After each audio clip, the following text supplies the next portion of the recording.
अभय सिंह चौटाला को सुना। उन्होंने कहा कि भाई ये जो बजट है वो केवल घोषणाएं भर है। किरण चौधरी कह रही थी कि बस नंबर्स भर है, लेकिन बजट से किसको कितना फायदा, इस पर हम चर्चा करेंगे। हमारे साथ तमाम मेहमान भी जुड़ गए हैं, उनसे परिचय आपका करा लेती हूँ। आपको बता दें हमारे साथ इस वक्त जुड़ गए हैं प्रोफेसर विधु रावल जी, बीजेपी प्रवक्ता हैं। साथ ही हमारे साथ मनीष खटाना जी, कांग्रेस प्रवक्ता जुड़ गए हैं। ओंकार सिंह जी हमारे साथ इनेलो प्रवक्ता जुड़ गए हैं। मनीष कुमार गुप्ता जी हमारे साथ अर्थशास्त्री जुड़ गए हैं। आप चारों मेहमानों का मैं बहुत स्वागत करूंगी इंडिया न्यूज हरियाणा में। और सबसे पहले मैं मनीष खटाना जी आपके पास आऊंगी, प्रतिक्रिया बजट पर आपकी।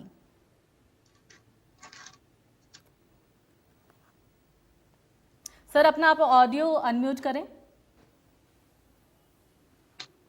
देखिए, थोता चना बाजे गणा, जितनी भी घोषणाएं इन्होंने करी हैं और जितने भी ऐलान करे हैं वो आज से पहले भी करे हैं, और पिछले लगभग 9.5 साल की सरकार के कार्यकाल में आज तक जितनी बार भी बजट पेश हुआ उस बजट पे कितने काम हुए, चाहे वो खिलाड़ियों को लेकर हुए, चाहे वो स्टेडियम को लेकर हुए, चाहे वो बिजली घर को लेकर हुए, चाहे स्वास्थ्य को लेकर हुए, चाहे शिक्षा को लेकर हुए।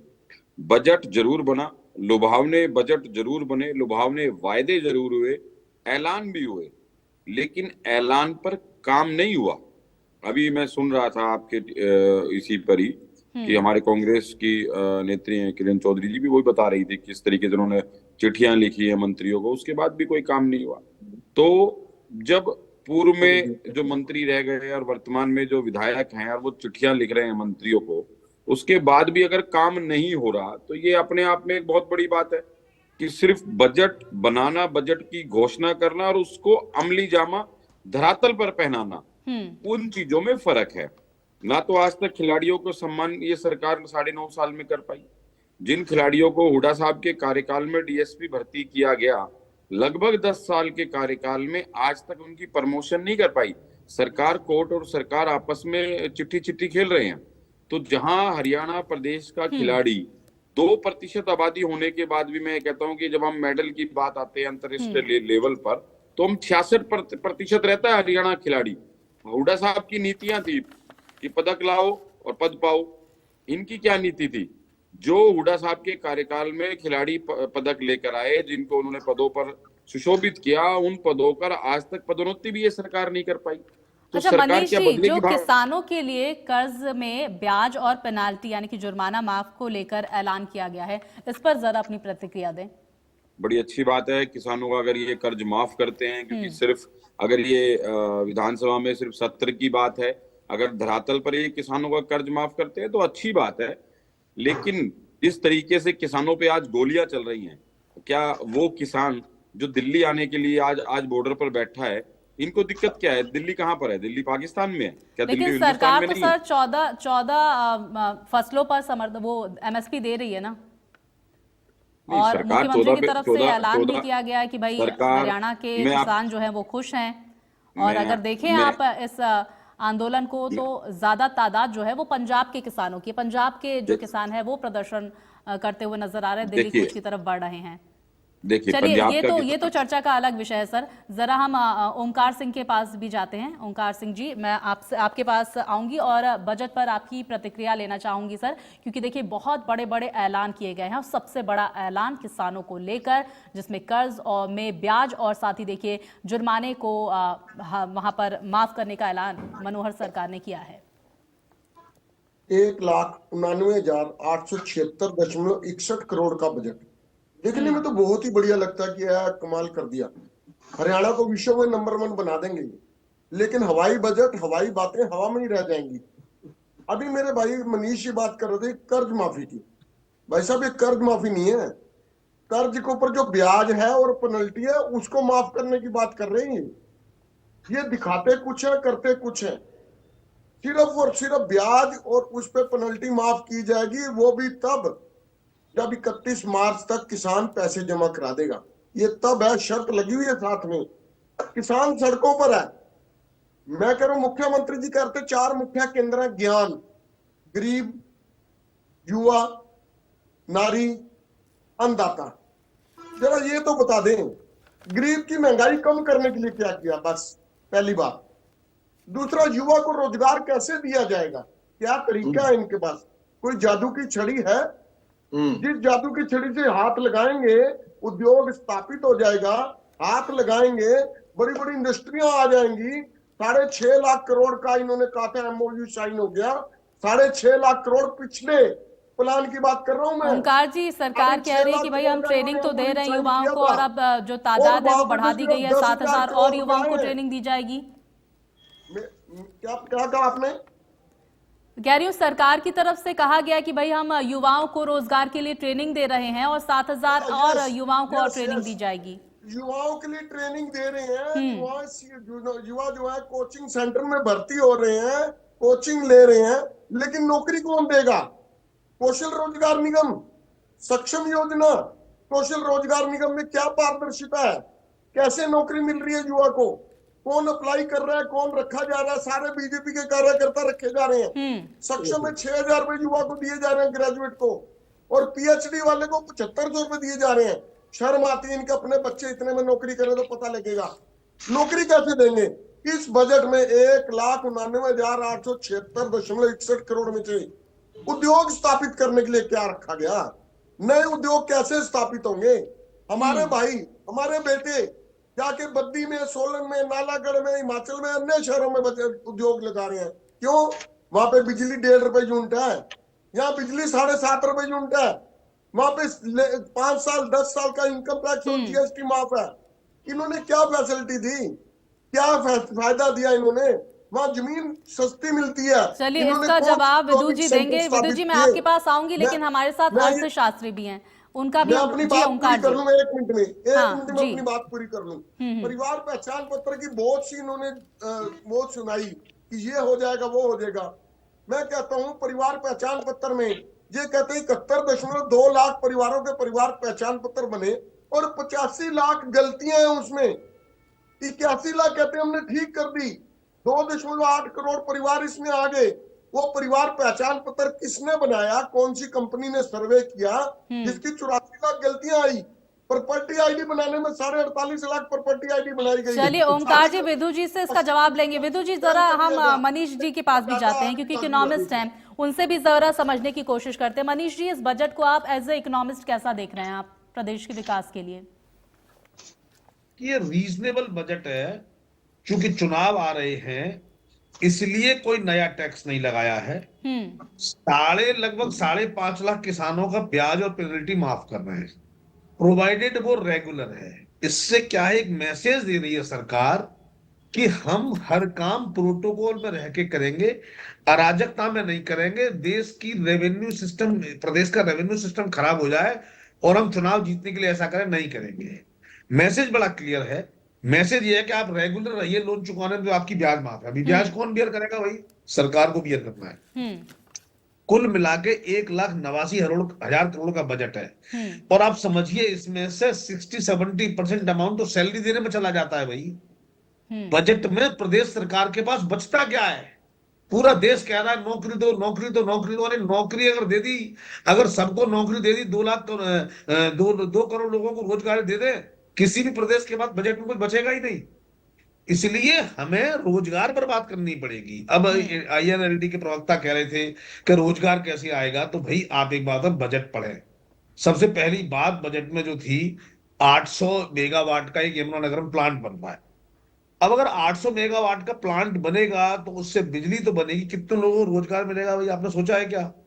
इसको सोचने की जरूरत है, पहली बात। फिर गरीबों की छतों पर रूफटॉप सौर पैनल बनेंगे। सौर पैनल कहां बनेंगे? हरियाणा में बनेंगे। परचेज होगी, उनकी बिक्री होगी, उनको लगाना होगा, इंस्टॉलेशन होगा। तो भाई ये बिजनेस किसे मिलेगा? हमारे लोकल लोगों को मिलेगा। ठीक है ना? हमें ये बात क्यों नहीं समझने की जरूरत है कि हमें, मानो पंचायती राज पर कोई बात चल रही है कि इतनी आबादी में इतने लोगों पर हॉपर डंपरों की खरीद हो रही है, इसमें क्या होगा? व्यापार बढ़ेगा। और इन सबसे बड़ी बात, जब जब आपका लोन रेगुलर रहेगा, आपका ब्याज माफ हो गया, आपका बर्डन घट गया, तो पैसे कहां जाएगा? वो वर्किंग कैपिटल में जाएगा। वर्किंग कैपिटल आदमी क्या करेगा? आप आगे व्यापार करने की बात करेगा। इसके बाद जो एक बड़ी बात की है, जो आपकी नजर में नहीं आई है, वो मैं कहता हूं, वो एक वेंचर कैपिटल फंड बना रहे हैं। 200 करोड़ रुपए का एक फंड, अरे भाई 1,89,000 करोड़ से ज्यादा नहीं है। 200 करोड़ का एक फंड बन रहा है, उसमें स्टार्टअप जो लोग करेंगे, जो लोग नया व्यापार बनाएंगे, नया स्टार्टअप बनाएंगे, लोगों को रोजगार देंगे, उनको वित्तीय सहायता मिलेगी। और ऐसे लोगों को प्रेफरेंस मिलेगी जिनकी वार्षिक आय 15,000 रुपए महीने से कम है, या शेड्यूल कास्ट है, शेड्यूल ट्राइब्स है, पिछड़ा है, ओबीसी है। तो ऐसे करके कहीं ना कहीं समाजवाद इक्वलाइजेशन पे बात कर रही है। अब एक और बात, 6 आईटीआई बन रहे हैं फरीदाबाद में, मोहना है, सेक्टर 18 है, सिकरौना है, तिगांव है, महेंद्रगढ़ है, सेलंग है, सतनाली है। ठीक है, 2024-25 के अंदर नए 6 आईटीआई सिरसा के, जीवन नगर, हिसार के, सिसाई में, जींद के, पैगाम में, कुरुक्षेत्र के, शाहबाद, बसंतपुर, करनाल में। जब आईटीआई बनेंगे तो क्यों बन रहा है आईटीआई? पहली बात तो यहाँ रोजगार मिलेगा, लोग ट्रेनिंग देने के लिए एम्प्लॉयर आएंगे, ट्रेनर आएंगे, बनने पर जो बिल्डिंग बनेगी उसमें मजदूरी लगेगी, रोजगार बढ़ेगा। दूसरी बात, ये जो आईटीआई बन रहे हैं, बनेंगे, ये हजारों लाखों लोगों को टेक्निकली स्मार्ट बनाएंगे। एक बात बता दूं आपको, देश में आज भी मजदूरों की, स्किल्ड लोगों की, रोजगार चाहने वालों की कमी है। बेरोजगार सिर्फ वो है जिसके पास कोई स्किल नहीं है। अगर आज स्किल्ड आदमी एक भी है, उसको दिल्ली, हरियाणा, चंडीगढ़ कहीं भी रोजगार है। फरीदाबाद में चले जाइए, हर फैक्ट्री के आगे लगी है स्किल्ड कारीगरों की आवश्यकता है। गुड़गांव में जाइए, हर फैक्ट्री के आगे, हर इंडस्ट्री में रिक्वायरमेंट है। फर्क सिर्फ इतना है, हमारे पास स्किल्ड लोग है नहीं। हमें सबसे बड़ा काम जो करना है वो स्किल पे काम करना है। और देखिए, ठेकेदार सक्षम युवा योजना शुरू की गई है, और ये योजना पंचायती राज संस्थानों के लिए और 25 लाख तक के डेवलपमेंट के लिए ठेकेदारों के रूप में पहचान करेगी। तो मनीष जी, ये कहा जा सकता है कि ये बजट हर वर्ग को साधता हुआ है। विदु जी भी बहुत देर से इंतजार कर रहे हैं अपनी बारी का, और मुझे लगता है कि उन्हें जो बात कहनी थी वो आपने कह दी। हाँ, मुझे तो ऐसा लगता है कि अब इस समय जो सरकारें हैं वो खासतौर पर पिछड़ों और दलितों को पर भाव उनको टैंक कर रही है, ताकि उनको एक डेवलपमेंट होकर वो लोग इक्वलाइज आए। बहुत परिवर्तन आया आरक्षण के बाद, लेकिन कहीं ना कहीं व्यापार में आज भी पिछड़े और दलित पीछे हैं। पिछड़े नहीं है व्यापार में, लेकिन दलित पीछे हैं। तो उनको व्यापार में भी बराबरी मिले, नौकरी के अलावा व्यापार में भी इक्वलाइजेशन में, तब जाके बराबरी होगी। नौकरी मानो अगर एक समाज में 1 लाख लोग हैं तो 10,000 नौकरी मिल जाएगी, 8,000 नौकरी मिल जाएगी। लेकिन बाकी जो 90,000 लोगों को व्यापार में अगर इक्वलाइजेशन मिलेगा तो लाभ मिलेगा। ये जो इस तरीके से ठेकेदार योजना है, ये अगर 10,000 लोगों को मिलेगी तो 10,000 का मतलब एक आदमी का 6 लोगों के परिवार को चलाता है, तो 6 लाख लोगों का भला हो गया, उसमें 60,000 लोगों का भला हो गया। इसी तरीके से मिशन 60,000 में उन्होंने 60,000 युवाओं को कौशल के लिए, कौशल विकास यानी स्किल डेवलपमेंट पर काम करने का लिया। चलिए मनीष जी, आपने बहुत सारी खूबियां गिनाई हैं बजट की। जरा विदु जी के पास भी पहुंचते हैं। विदु जी, देखिए, अभी हमने अभय चौटाला का बयान सुना, आपने इनेलो नेता, कांग्रेस प्रवक्ता को भी सुना। अभय चौटाला कह रहे हैं कि भाई ये जो बजट है केवल घोषणाएं हैं जो पूरी नहीं हो सकती। किरण चौधरी भी इस पर निशाना साधती हुई नजर आ रही थी, इसी तरह की बातें कह रही थी। आप इस पर प्रतिक्रिया दें। देखिए, कहा जाता है, जाकी रही भावना जैसी, प्रभु मूरत देखी तिन तैसी। आपने 2 का बयान दिया, 2 का बयान हमने यहाँ पर प्रवक्ताओं के रूप में आपके डिबेट में सुना। एक ने कहा थोथा चना बाजे घना, दूसरे ने कहा हवाई बजट है। देखिए, भावना ही जिस प्रकार से प्रभु को जिस मूरत में देखना चाहे, उतना ही जो मन के अंदर का भाव है वही जबान पर है, और वही जो मन मस्तिष्क में है। जब इनकी सरकारें रहा करती थी, ठीक यही काम था। जो आज किसान के लिए रुदालियां गा रहे हैं ना, वो एक फसल का एक दाना इन्होंने कभी अगर खरीदा हो राज्य सरकार में तो बता दे कौन सी फसल थी। एक भी फसल नहीं खरीदते थे। आज किसानों के लिए इनका देखिए किस प्रकार की रुदालियां गा रहे हैं। मन करता है, मुझे लगता है इनसे ज्यादा किसान हितैषी कोई नहीं रहा होगा। लिखित में दिसंबर 2010 में लिखित में देकर आए थे कि एमएसपी पर नहीं खरीदा जा सकता, और 2016 में तो मनमोहन सिंह जी यहां तक कहकर आए थे कि 2016 तक आते आते एमएसपी को फेज आउट कर देंगे। लेकिन रुदालियां सुनी आपने इस प्रकार से। आज जब मैं और आप यहाँ पर बैठे हैं, कुछ ही डिबेट्स होती है जिसमें श्रोता बनकर भी सुनना अच्छा लगता है। आज पहले तीनों प्रवक्ताओं की बात, यानी दोनों राजनीतिक प्रवक्ताओं की और फिर तीसरे जो आपके एक्सपर्ट हैं उनकी बात सुनकर अच्छा लग रहा था। बहुत हद तक जवाब दिए जा रहे थे, लेकिन फिर ये भी कुछ ना कुछ मुझे लगता है कि people are judged for what they do in power and not what they aren't in opposition. आज तो ये चांद तारे तोड़ने की बात कर सकते हैं, लेकिन इनकी सत्ता जब थी तब कितने रोजगार दिए थे। ये जो साहब रोजगार रोजगार चिल्ला रहे थे ना अभी, इंडियन नेशनल लोकदल वाले, इनकी 6 वर्षों तक सरकार थी, 6 वर्षों में केवल 15,000 रोजगार दिए थे। आज इनको 1,23,000 जो पक्के रोजगार दिए जा चुके हैं और उसके अतिरिक्त 1,40,000 के करीब जो है जरा ये जो भी दूसरे बता दो रोजगार रिटायर कितने हुए नहीं बोलेंगे।